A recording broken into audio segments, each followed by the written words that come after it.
Capítulo 11. La llamada del lenguaje. Quiero ilustrar el maravilloso mecanismo del lenguaje. Es conocido que en el mecanismo de la relación del sistema nervioso participan los órganos de los sentidos, los nervios, los centros nerviosos y los centros motores. El hecho de que exista un mecanismo relativo al lenguaje, en cierto sentido, va más allá de hechos materiales. Los centros cerebrales que tienen relación con el lenguaje fueron descubiertos hacia finales del siglo pasado. Son dos centros especiales relativos al lenguaje. Uno es el centro del lenguaje oído o centro auditivo receptivo y el otro es el centro para la producción del lenguaje, que es el habla, el motor del discurso. Sin embargo, si consideramos la cuestión desde el punto de vista de los órganos externos, solo existen dos centros orgánicos, uno para oír, el lenguaje, oído, y otro para hablar, boca, nariz, garganta. Estos dos centros se desarrollan por separado, tanto en el campo psíquico como en el fisiológico.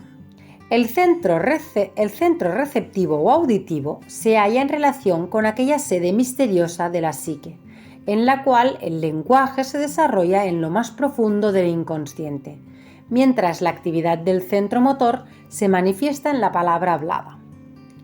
Es evidente que la segunda parte, que se halla en relación con los movimientos necesarios para la emisión del lenguaje, se desarrolla más lentamente y se manifiesta después de la otra. ¿Por qué motivo? La razón es la siguiente. Los sonidos oídos por el niño provocan los delicados movimientos que producen el sonido, lo cual es bastante lógico, porque si la humanidad no poseyera un lenguaje preestablecido, la humanidad se crea en efecto un lenguaje por sí misma. Sería necesario que el niño oyera los sonidos del lenguaje creado antes por su gente a fin de poder reproducirlo.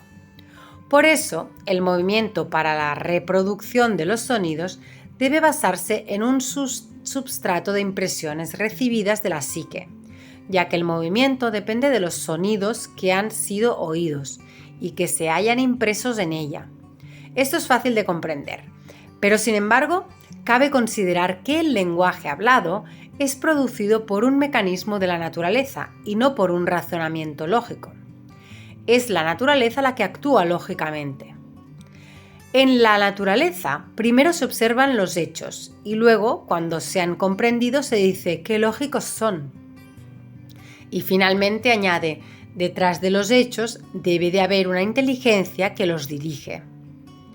Esta misteriosa inteligencia que actúa al crear las cosas a menudo es más visible en los fenómenos psíquicos que en los naturales, que sin embargo son más vistosos. Pensemos en las flores y en la belleza de sus colores y formas. Resulta claro que al nacer no existen las dos actividades del oído y del habla. ¿Qué existe, pues?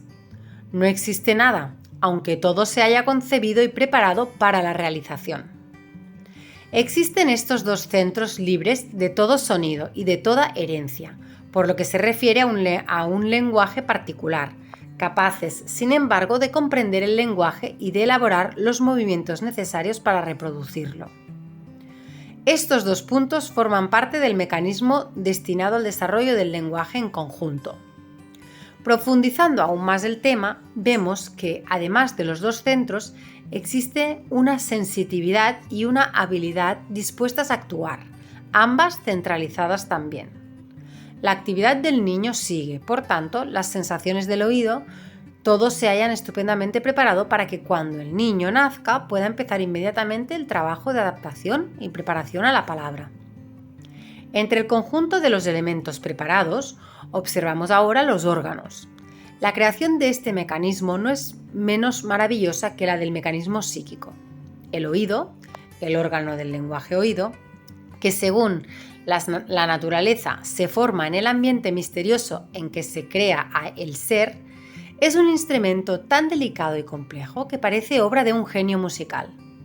La parte central del oído es casi un arpa que ofrece la posibilidad de vibraciones con sonidos distintos, según la longitud de las cuerdas.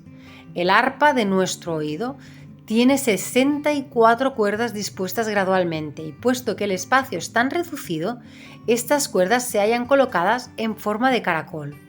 Obligada a unos límites de espacio, la naturaleza ha construido sabiamente todo lo necesario para apresar sonidos musicales. ¿Quién hará vibrar estas cuerdas? Porque si nadie las golpea, pueden permanecer silenciosas años y años como una arpa abandonada. Pero ante el arpa hay un tambor, y cuando algún rumor golpea ese tambor, las cuerdas del arpa vibran, y nuestro oído recoge la música del lenguaje. El oído no capta todos los sonidos del universo, porque no dispone de cuerdas suficientes, pero sobre estas cuerdas puede resonar una música complicada, la cual puede transmitir todo el lenguaje con sus delicadas y refinadas complicaciones. El instrumento del oído se ha creado en la misteriosa vida prenatal. En el niño que nace a los 7 meses, el oído ya se halla completo y dispuesto para cumplir su función. Como transmite este instrumento a través de las fibras nerviosas, los sonidos que le llegan hasta el punto del cerebro donde se hallan localizados los centros especiales destinados a recoger esos sonidos, volvemos a encontrarnos con uno de los misterios de la naturaleza. ¿Cómo se crea el lenguaje hablado después del nacimiento? Los psicólogos que han estudiado los recién nacidos dicen que el sentido de desarrollo más lento es el del oído. Es tan tardío que algunos afirman que el niño nace sordo. Todo rumor producido a su alrededor que no sea violento no suscita signos de reacción. Para mí, esto tiene casi un sentido místico. No me parece una insensibilidad por parte del recién nacido, sino un profundo recogimiento. Una concentración de la sensitividad en los centros del lenguaje, especialmente en el que recoge las palabras. La razón es que estos centros están destinados a captar el lenguaje, las palabras. Parece que este potente mecanismo del oído responda y actúe solo en relación a sonidos especiales, la palabra hablada, de modo que la palabra solicita de repente el mecanismo de los movimientos que reproducirán el sonido. Si no existiera un especial aislamiento de la directiva y de sensitividad y los centros fueran libres de recoger cualquier sonido, el niño podría reproducir los sonidos más singulares, particulares de los distintos ambientes de su vida, y también los rumores de este ambiente. El hombre puede aprender a hablar precisamente porque la naturaleza ha construido y aislado estos centros para los fines del lenguaje. Han existido niños lobo, abandonados en la selva, milagrosamente salvados, que aun cuando han vivido en medio de todos los tipos de gritos de pájaros, de animales, rumores del agua y de las hojas, han quedado completamente mudos. No emitían sonidos de ningún tipo, porque no habían oído los sonidos del lenguaje humano, los únicos que tienen el poder de hacer actuar el mecanismo del lenguaje hablado. Insisto en esto para demostrar que existe un mecanismo particular para el lenguaje. La humanidad se distingue no solo por la posesión del lenguaje en sí, sino sobre todo por la posesión de este mecanismo para la creación del lenguaje propio. O sea, que las palabras son el resultado de una especie de elaboración realizada por el niño, gracias al mecanismo de que dispone, en el misterioso periodo inmediatamente posterior al nacimiento. El niño, ser psíquico dotado de refinada sensibilidad, puede imaginarse como un yo durmiente, que se despierta de repente y oye una música deliciosa. Todas sus fibras empiezan a vibrar. El recién nacido podría decir que nunca le ha llegado ningún otro sonido, pero que éste le ha tocado el alma y que no ha sido sensible a otros sonidos sino solo a aquella llamada particular. Si recordamos las grandes fuerzas impulsoras que crean y conservan la vida, podemos comprender cómo las creaciones provocadas por esta música permanecen eternamente y cómo el instrumento de esta eternización son los nuevos seres que vienen al mundo. Todo lo que se establece entonces en el neme del recién nacido tiene una tendencia a perdurar eternamente. Todo grupo humano ama la música. Crea su propia música con los movimientos del cuerpo y esta música se une a las palabras. La voz humana es una música y las palabras son sus sonidos, que no tienen significado en sí mismas, pero que han sido dotados por cada grupo de su sentido especial.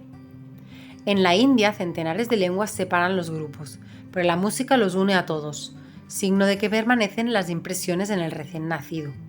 Ahora bien, consideremos esto. No existen animales que tengan música ni danza, mientras que toda la humanidad en cualquier parte del mundo conoce y crea su música. Estos sonidos del lenguaje quedan fijados en el inconsciente. No podemos ver lo que ocurre dentro del ser, pero las manifestaciones externas nos proporcionan una guía. En el subconsciente del pequeño, primero se fijan los sonidos uno a uno y constituyen la parte integral de la lengua madre. La podremos llamar alfabeto. Luego siguen las sílabas, luego las palabras, pronunciadas como cuando un niño lee a veces un silabario, o sea, sin conocer su significado. Pero, ¿con qué sabiduría se desarrolla ese trabajo en el niño? En su interior hay un pequeño maestro que opera como aquellos viejos maestros que solían hacer recitar el alfabeto a los niños. Luego las sílabas y luego las palabras. Solo que este maestro hace cumplir este trabajo en un periodo falso, es decir, cuando el niño lo ha realizado por sí solo y ya posee su lenguaje. En cambio, el maestro interior hace las cosas en su justo momento y el niño fija los sonidos. Luego las sílabas, con una construcción gradual, lógica como el lenguaje. Luego siguen las palabras y finalmente entramos en el campo de la gramática. Primero vienen los nombres de las cosas, los sustantivos. He aquí porque la enseñanza de la naturaleza ayuda tanto a iluminar nuestros pensamientos. La naturaleza es maestra y enseña al niño la parte del lenguaje que a los adultos les parece más árida y por la que el niño muestra en cambio un intenso interés incluso en su ulterior desarrollo hasta los 3 y los 5 años. Enseña metódicamente nombres y adjetivos, conjunciones y adverbios, verbos en infinitivo, luego la conjunción de los verbos, la declinación de los nombres, los prefijos, los sufijos y todas las excepciones del lenguaje. Ocurre como en una escuela. Al final tenemos el examen en el que el niño demuestra que sabe utilizar cualquier parte de la oración. Solo entonces nos damos cuenta de cuán buen maestro es el que ha actuado en lo más íntimo del niño y de cuán diligente y capaz ha sido el niño como escolar para aprenderlo todo correctamente. Pero nadie se detiene en este milagroso trabajo y solo se tienen satisfacciones y se muestra interés cuando el niño es confiado a la escuela. Y sin embargo, si es cierta la profesión de amor de los grandes hacia los pequeños, son los milagros y no los llamados defectos de los niños los que deberían brillar ante sus ojos. El niño es verdaderamente un milagro, y el que enseña debería sentir este milagro. En 2 años, este pequeño ser lo ha aprendido todo.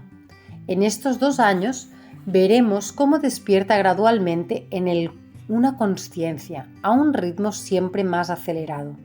Luego, de repente, veremos cómo esta conciencia toma ventaja y lo domina todo. A los 4 meses, hay quien cree que antes, y yo me inclino a admitirlo, el niño se da cuenta de que la música misteriosa que le rodea proviene de la boca humana. La produce en la boca y los labios al moverse.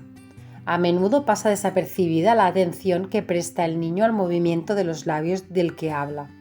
El niño le mira con gran intensidad e intenta imitar sus movimientos. Su conciencia interviene para asumir una gran parte propulsiva en el trabajo. El movimiento ha sido preparado inconscientemente, pero no se ha realizado perfectamente. Todas las coordinaciones exactas de las minúsculas fibras musculares necesarias para emitir el lenguaje. Pero la conciencia ya se interesa, aviva la atención y realiza una serie de experimentos inteligentes y vivaces. Tras haber observado durante 2 meses la boca del que habla, el niño produce los sonidos silábicos, y esto ocurre cuando tiene unos 6 meses. De improviso, incapaz aún de articular un sonido de lenguaje, una mañana se despierta antes que nosotros y lo oímos silabear pa, pa, ma, ma. El niño ha creado las 2 palabras, papá y mamá. Luego, durante algún tiempo, continuará pronunciando solo estas sílabas y entonces nos parece que el pequeño no sabe decir nada más. Pero recordemos que es un punto alcanzado gracias a muchos esfuerzos, que es el punto de llegada del yo que ha realizado un descubrimiento y que es consciente de sus capacidades. Ya tenemos un pequeño hombre, no ya un mecanismo, un individuo que hace uso de los mecanismos que tiene a su disposición. Llegamos a finales del primer año de vida, pero antes del año, a los 10 meses, el niño ha hecho otro descubrimiento, que esta música producida por la boca de un hombre tiene una finalidad, que no es solo música. Cuando le dirigimos palabras de la ternura, el pequeño se da cuenta de que estas palabras van destinadas a él y empieza a comprender que son pronunciadas con un fin determinado. Por eso, al fin del primer año, han ocurrido dos cosas. En la profundidad del inconsciente ya lo ha comprendido. Al nivel de la consciencia alcanzado, ha creado el lenguaje, aunque por el momento este lenguaje solo consista en un balbuceo, en una simple repetición de sonidos y combinaciones de sonidos. A un año de edad, el niño dice su primera palabra intencionalizada. Balbucea como antes, pero su balbuceo tiene una finalidad, y esta intención significa inteligencia consciente. ¿Qué ha ocurrido en su intimidad? El estudio del niño nos ha mostrado que en su intimidad hay bastante más de lo que se demuestra por las modestas manifestaciones de su capacidad. Se da cuenta, cada vez más, de que el lenguaje se refiere al ambiente que lo rodea y se forja el deseo siempre mayor de llegar al dominio consciente del mismo. Y aquí el niño inicia una gran lucha, la lucha de la conciencia contra el mecanismo. Es la primera lucha del hombre, la primera guerra tenaz que se inicia entre ambos bandos. Para demostrar este hecho puedo citar mi experiencia personal. Tengo muchas cosas que decir y como me ha ocurrido con frecuencia en el extranjero, quisiera expresarlas en otra lengua distinta de la mía, para llegar al alma del auditorio. Pero en una lengua extranjera mis palabras serían un inútil balbuceo. Sé que mi auditorio es inteligente y quisiera intercambiar ideas con él mismo, pero no puedo, y soy impotente para hablar. El periodo en que la inteligencia tiene muchas ideas y comprende que podría comunicarlas, pero no puede expresarse por falta del lenguaje, es un periodo dramático de la vida del niño y proporciona sus primeras desilusiones. En su subconsciente se pone en tensión a sí mismo para aprender y expresarse, y este esfuerzo solicita y estupenda la conquista del lenguaje. Un ser deseoso de expresarse tiene necesidad de un maestro que le enseñe claramente las palabras. ¿Los familiares pueden actuar como maestros? Habitualmente no ayudamos al niño, no hacemos más que repetir su balbuceo, y si no tuviera un maestro interior no aprendería nada. Este maestro lo impulsa hacia los adultos que hablan entre sí y que no se dirigen a él. Lo impulsa a adueñarse del lenguaje con la exactitud que nosotros lo ofrecemos. Y sin embargo, a un año de edad del niño podría encontrar, como en nuestras escuelas, personas inteligentes que le hablaran inteligentemente. No se han comprendido bastante las dificultades que encuentra el niño entre el primer y el segundo año de edad y la importancia de ofrecerle la posibilidad de aprender correctamente. Tenemos que darnos cuenta que si el niño por sí solo ya conoce los nexos gramaticales, no hay razón para que no se le hable gramaticalmente y para que no lo ayudemos en el análisis de las frases. Los nuevos asistentes de la infancia, para niños de 1 a 2 años, deberían tener nociones científicas del desarrollo del lenguaje. Ayudando al niño nos convertimos en siervos y colaboradores de la naturaleza que crea, de la naturaleza que enseña, y encontraremos todo un método ya trazado por nosotros mismos. Volviendo a la comparación que hice más arriba, ¿qué podría hacer yo balbuceando apenas una lengua extranjera si deseara comunicar algo realmente interesante? No sabría dominarme y estaría inquieta y quizás incluso elevaría el tono de voz. Lo mismo le ocurre al niño de 1 o 2 años, cuando quiere hacernos comprender en una palabra lo que desea expresar y no lo consigue. De ahí provienen sus berrinches, la inquietud violenta, aparentemente injustificada. Habrá quien dirá, Ved la innata perversidad de la naturaleza humana. Pero el niño, este pequeño hombre, lucha incomprendido para alcanzar su independencia. No posee el lenguaje.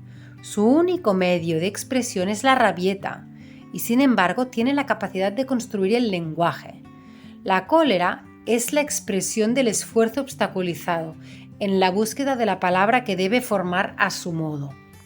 Ni la desilusión ni los malentendidos le hacen desistir de su tarea y gradualmente empiezan a aparecer palabras que en un modo u otro se parece a las usadas. Al año y medio aproximadamente, el niño descubre otro hecho, y es que cada objeto tiene su propio nombre. Esto significa que entre todas las palabras que ha oído, ha podido distinguir los nombres y especialmente los nombres concretos. Es un paso maravilloso dentro del desarrollo. Para él existía un mundo de objetos y ahora estos objetos están definidos por palabras. Por desgracia, con nombres solos no se puede expresar todo y se ve obligado a utilizar una sola palabra para expresar todo un pensamiento. Los psicólogos dedican especial atención a estas palabras que quisieran expresar frases y las llaman palabras difusivas o bien frases de una sola palabra. Por ejemplo, cuando el niño ve la sopa delante de él, gritará «Mapa», al querer decir «quiero un poco de sopa», y expresando de este modo toda una frase en una palabra incompleta «pa». Una característica de este lenguaje difusivo, de este lenguaje forzado del niño, es la alteración de la palabra. En este lenguaje las palabras alteradas y a menudo abreviadas se unen con algunas imitativas. Bubú en vez de perro y otras inventadas. El conjunto constituye el llamado lenguaje infantil, que pocos se toman la molestia de estudiar y que en cambio debería ser profundizado por los que se ocupan de la infancia. A esta edad, el niño está construyendo muchas cosas, además del lenguaje, y entre estas el sentido del orden. No es una tendencia temporal, como creen muchos, sino una necesidad real. Reproduce la necesidad intensa, sentida por los niños cuando atraviesan un periodo de actividad psíquica constructiva, que en este caso se expresa ordenando cualquier lugar donde, según su lógica, hay desorden. También en este campo, la inutilidad de los esfuerzos es causa de muchas angustias para el niño, y la comprensión de su lenguaje permitirá llevar la calma a su ánimo atormentado. Aunque cada día se repiten casos parecidos, recuerdo un episodio que ya he referido en otro lugar, el cual ilumina de modo particular este argumento. Se refiere a aquel niño español que decía go en vez de abrigo y palda en vez de espalda. Las dos palabras go y palda eran manifestaciones de un conflicto mental del niño que lo hacía romper en chillidos y actos desordenados. La madre del niño llevaba su abrigo sobre el brazo y el niño continuaba chillando. Finalmente, se me ocurrió sugerir a la madre que se pusiera de nuevo el abrigo. Inmediatamente cesaron los gritos del niño y feliz balbuceó «to palda», queriendo decir «ahora va bien, un abrigo está hecho para ser llevado a la espalda». Y este episodio sirve para insistir ocasionalmente sobre el deseo de orden y la aversión al desorden propios del niño.